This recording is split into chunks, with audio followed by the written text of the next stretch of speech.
మా తాత ఉత్తరం ఎక్కడికో పోయిందనేది మన సాంప్రదాయ ఆట. ఇప్పుడు మా పిల్లలు శిక్షా సప్తాహ భాగంలో ఈరోజు మా తాత ఉత్తరం ఎక్కడికో పోయింది ఆడబోతున్నారు.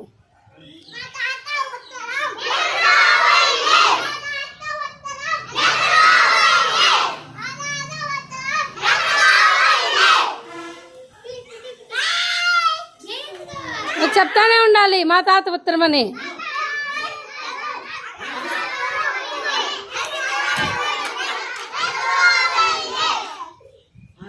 మళ్ళీ చెప్తా ఉండాలి రా నువ్వు.